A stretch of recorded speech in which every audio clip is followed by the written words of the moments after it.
So, shout out pala kay Reynald Ballesteros. So, ngayon mga kapibi, sa sobrang mahal ng ginto ngayon, ipapakita ko sa inyo kung ano yung mga ginagamit para makahukay ng ginto, makahukay ng buhangin sa ilalim ng lupa. O, paano mo malaman kung may ginto? So, dati, pinakita ko na sa inyo kung yung mga pagitan ng mga bundok, saan pwede makakuha ng ginto. So, ngayon naman, ay ipapakita ko sa inyo yung tinatawag na tester. So, ano nga ba yung tester o ginagamit ko na pantusok sa lupa, no? Ito siya mga kapibi.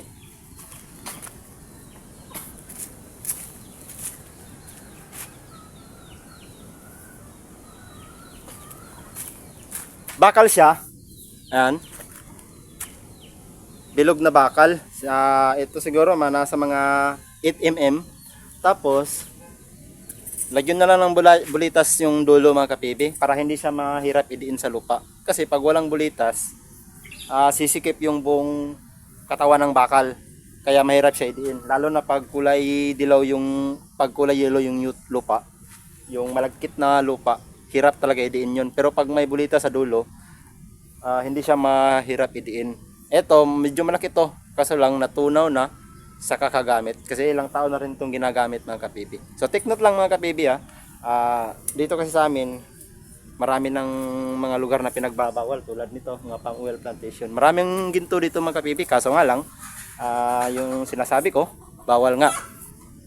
So para lang to sa yung mga bukirinyo, sarili nyong lupa mismo na may mga posible na mayroong mga ginto. So ang gagawin nyo mga kapibi, gagawa lang kayo ng tester. Ito, mahigit 1 dipa yung haba.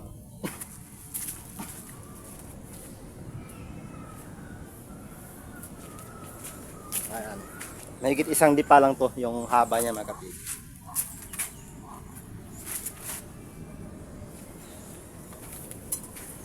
Pag mahigit 1 dipa lang, kaya lang itong idiin ng isang tao. Pero pag umabot na siya sa 2 o 3, 2 o mahigit 2 dipa yung lalim, pag umaabot na ng mga 3 dipa, so kailangan mga 3, 4 katao na ang magdidiin nito kasi di na siya kaya ng isa mga kapibi. Tapos pag umaabot naman siya ng mga 2 mahigit dipa, so aabot siya ng mga 3 dipa yung lalim, so kailangan 12 mm na yung gagamitin niya kasi madali itong yung ba sa Tagalog yung mabaog. Kailangan 12 mm na. So, ang gagawin nyo mga kapibi, pag may tester kayo, pwede na pag ito ganito, pwede na wag nyong lagyan ng ganito para hindi masyadong magastos. Mahal ang ginto ngayon mga kapibi, dapat alam nyo to. So, ang gagawin nyo, para example, may mga 2 bundok dun sa gitna, dun kayo magti-tester. Pwede rin sa bundok, sa gilid ng bundok, kayon. Pag may mapi-feel nyo mga kapibi, pag tumama to sa buhangin o tatama to sa bato, kasi parang mapi-feel nyo, pag hinahawakan nyo to, mapi-feel nyo yung dinadaanan niya kung may buhangin ba or may bato. So tsaka sa kayo maghuhukay.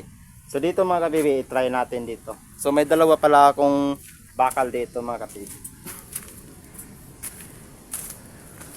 Pareho siyang 8 mm. Ito. Pero kaso ito lang, hindi siya bilog para magaspang lang siya. Pero ang pipili nyo mga pibi ito. Pero kung wala naman kayong ganito mga pibi, wala kayong pangbili, so pwede na rin ito. Pero kaso nga lang, lagyan nyo ng bulita sa dulo para hindi siya mahirap idiin. So try natin ang pinagkakaiba ng 2 to mga pibi.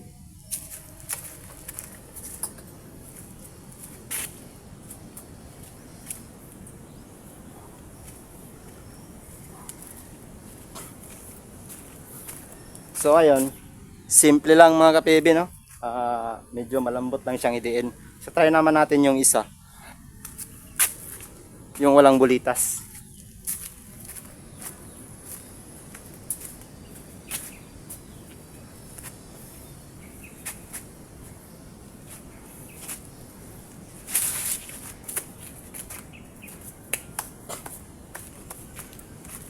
So ayun mga kapibi, pareho lang silang 8 mm. Pero yung walang bulitas, mahirap talaga siya idiin.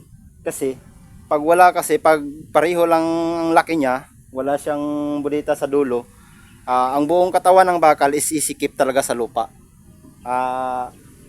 Di tulad ng may bulitas, na yung dulo is yung katawan niya is luluwag. Kaya malambot siyang idi-idiin.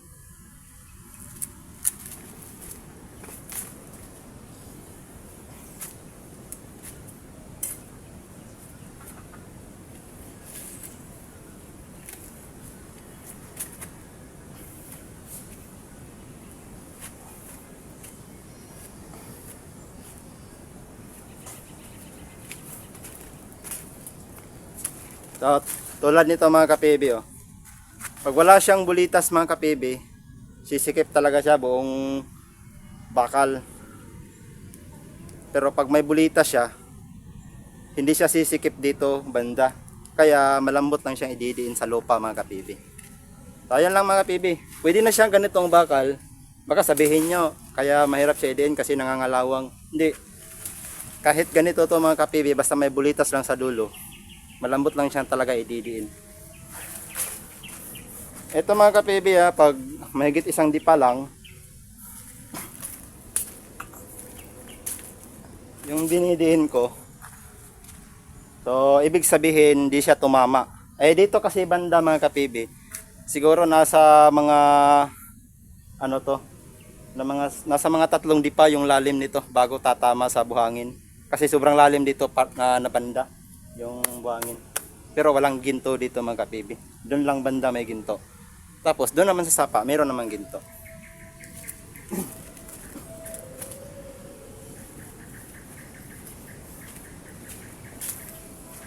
Eto. So tingnan yung mga PB, oh. Medyo maluwag siya dito. Kasi nga may bulita siya sa dulo. Ayan. So yun lang gawin yung mga PB. Mahal ang ginto ngayon, dapat alam niyo to.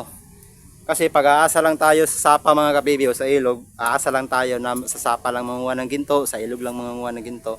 So okay rin naman yun mga kapibi pag palaging may baha. Ang problema, pag walang baha, hirap talaga maghanap mga kapibi pag walang baha. Pero pag may bukirin kayo, try nyo sa mga bukid-bukid mga kapibi, baka meron. Kasi maraming tsamba sa bukid. Sa mga bukid-bukid, pag naghukay ka, gramo-gramo talaga ang tsamba dun. Kahit kalating gramo, tsamba na yun. Sa ngayon mga kapibi, yung ginto umaabot na nasa 7,000 yung gramo. Sobrang mahal na. Ngayon mga kapibi, punta tayo dun sa dating binibidyohan natin kasi andun ang tiyong ko nangunguha ng ginto. Tapos di sila nagdala ng tester kasi tinisteran na nila. Di na sila nagdala ng tester mga kapibi kasi ngayon nga bawal nga, no? Baka mahuli. So mahirap na. Hirap kasi mga kapibi sa sitwasyon ngayon, sa sobrang mahal ng ginto, hirap din maghanap ng ginto. So puntahan natin mga kapibi yung pinagkunan ng ginto. So let's go.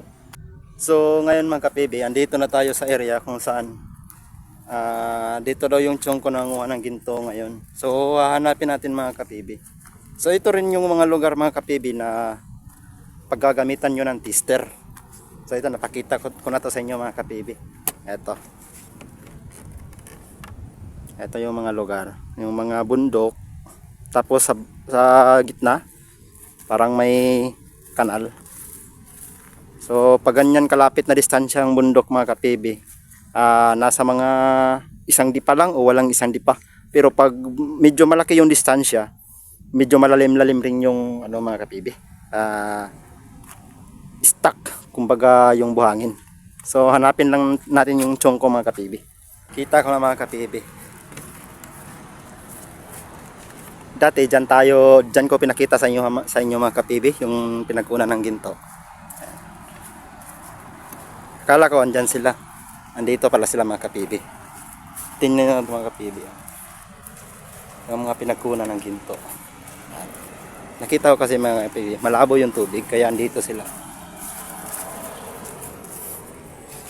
So ayun mga kapibi sa baba.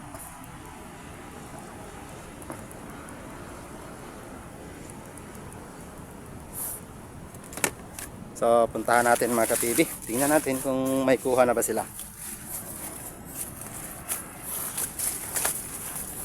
Ito yung mga area mga kapibi na paggagamitan nyo ng tester. Yung sinasabi ko kanina. Para malaman nyo kung may stock ba dun sa ilalim ng lupa. Kung makita nyo mga kapibi, marami na yung butas. Ayan o. So pag ganito kalayo yung distansya ng bundok sa pagitan ng dalawang bundok, dito mga mahigit isang dipa lang. Pero pag medyo malayo mga kapibi yung distansya ng bundok, may posible na medyo malalim siya. Aabot ng 2 o hanggang 3 dipa.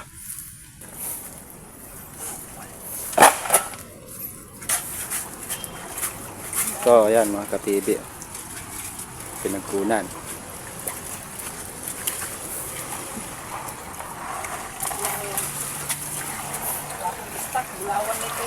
So tingnan nyo mga kapibi, lupa. Andun pa yung buhangin sa ilalim. So di mo malalaman yan mga kapibi, yung buhangin na yan, pag hindi mo tinutusok ng tester. Yung lalim niya, hindi aabot ng 1 dipa. Pero malapit 1 dipa. So yun ang purpose ng tester mga kapibi. Ayan. So kung mapapansin nyo mga kapibi, nasa babaw lang yung kanal. So napasa ilalim yung stock na pinagkunan ng ginto.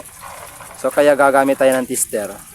Kasi yung kanal may buhangin yan, pero kumbaga wala pang laman na ginto, andun pa sa ilalim yung may laman. Kaya kung tutusok ka ng tester mga kapibi, wag mismo sa kanal, sa gilid ng kanal, para hindi siya tatama dun sa bato, dun sa babaw ng kanal. Dito mismo sa gilid. Sobrang mahal ng ginto ngayon mga kapibi. 7,000 na ang gramo. Pero dito sa sa bukid-bukid, sa probinsya, 6,000 plus. May tsamba nito mga kapibi. Pag maraming ginto, may aabot ng ilang gramo yung makukuha. Pero dito banda sa amin, kadalasan nakukuha dito, pinakamataas 7 mg, 27. Pero sa ngayon, mga pilar-pilar na lang yung pinagkukunan kasi dami ng mga pibi, dami ng mga butas-butas. Sa ngayon, may makuha puwento, 23, ganun. Pero yung puwento mga kapibi, aabot na yung 1,000 na mahigit yung talaga. Kapila na mo na kayo, Nap? Wala pa? Pila nyo agapon? 2 kapin? 2.50?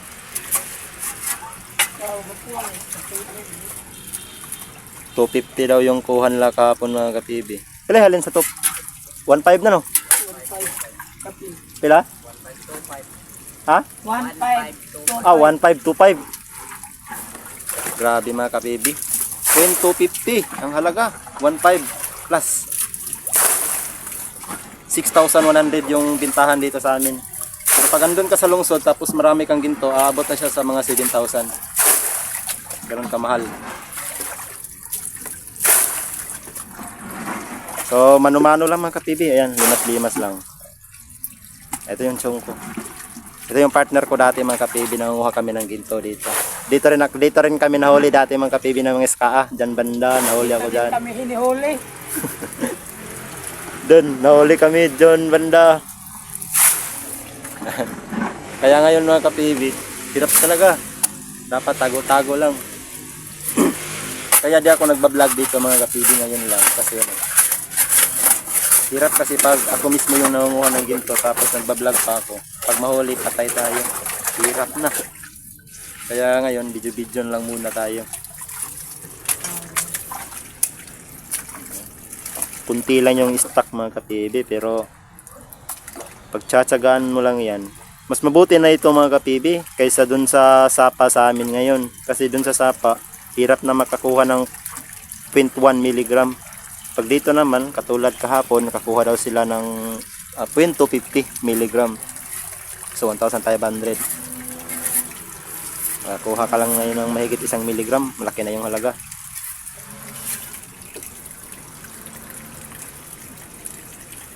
Palaging sample, minsan meron, minsan wala. Samba-samba lang talaga. Ay, gapon mo na, palito na kapi. Karon wala pa po kakinap. Wala, minus. Kapila mo nakahaon gapon? Gapon diya nga. Walay wala, 5 upat. Diya Gamay naman ang agi, mga pagkaon lang, kanawara ko na. Tagos na no? Tagos dito? Diya, wala ko Dire raman niyo. Ay, bangag man din na diya. Bangag, nagana dito. Gamay ng agi. Pilar pa na ba? Oh, pilar. Ito nga. Kuan, mga agi kahapon. Muna ni siguro puto ko anak dia. Gamay kaya mga agi. Nakuha lang siya tanaw, nabadlaon man. Napa na mga, wala man ikuot. Wala man ikuot tanan.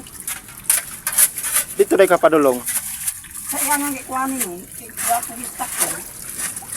Wala, kuan man.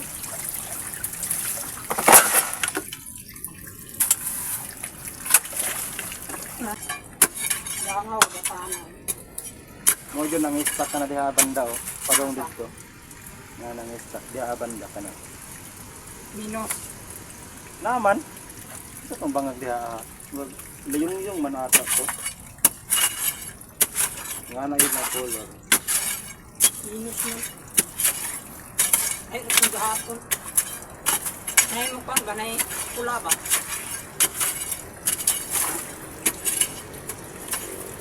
Kanag mo na yung pula. Unda na. Oo. Mapula nga katong dagkog layer sa balas. Wa yung bulawang. Ganyan sana yung bulawang. Kung malagi mo lang itilo kara. Asa? Ano? Yeah. Oh. Dito mo, ako may wakli dire. Dito ko pa yun. Paano na ako nila? Taon na service din. Sample mga ka-TV. Ano, dili mawa. Pag yung nana pirmi, paano na? Dali ra kaya isa ka oras. Dara ka oras ang maragkada. Nakapalito na. Mga rabat, ganun kapuan. Okay sana yung sample mga ka-PB. Kaso, kanina, dyan siya nagrangkada kanina kasi nahabol niya yung stock. So kahapon kasi mga ka-PB, doon siya. Nakuha niya kahapon mga ka-PB, 0.50. So, dyan banda yung marami. Ngayon naman, dito siya. So, inahabol na yung stock kasi mga ka-PB. Kaya hinuhuli niya dyan. So ngayon, sinasampulan niya ngayon. Ito medyo marami. Ano kayo na nito? So yun lang mga ka-PB, sobrang mahal ng ginto ngayon. Dapat alam nyo to. Sana may natutunan kayo sa bidyong to mga ka-PB. Yun lang, share lang mga ka-PB. Ako, di muna ako nanunguha ng ginto mga ka-PB kasi nagkasakit nga ako. Pag medyo okay na yung katawan, balik rin tayo sa dating gawin. Hirap kasi mag-content pag ganito mga ka-PB. Hirap na pag mahuli tayo. So, maganda yung stock dun mga ka-PB. Sobrang dami ng mga butas dito mga ka-PB. Oh. Ayan, dikit-dikit. Ayan, dikit-dikit. Sobrang dami. Doon banda, wala na. Pero hindi lahat pag bukid mga ka-PB, walang ginto ah. Yung iba meron din. Try nyo lang gamitan ng tester. Pag may humahagas doon sa tester, try nyo hukayin, ganun. Oh, ito lang tandaan nyo mga ka-PB, pag ganitong distansya yung bundok sa pagitan ng dalawa, yung lalim niya nasa mga 1 o 2 dipa lang yung lalim. Pero pag medyo malayo yung distansya ng bundok mga ka-PB, aabot na talaga yan sa 2 to 3 dipa yung lalim. Yung gagamitin nyo 12 mm na. Tapos di na kayang idiin yun ng 2 tao, 1 tao. Kailangan 4 o 5 tao na magdidiin dun sa tester. Pero dapat yung tester, ang haba niya is nasa mga 1 length na ng tester. So, huwag nyo kalimutan mga PB, lagyan nyo ng bulitas yung dulo para hindi mahirap idiin. So yun lang muna sa ngayon mga PB for today's video. Yun lang muna no. Mamaya pa sila mag-clean up. So iwan ko kung maka-video pa ako mamaya o hindi na. So thank you.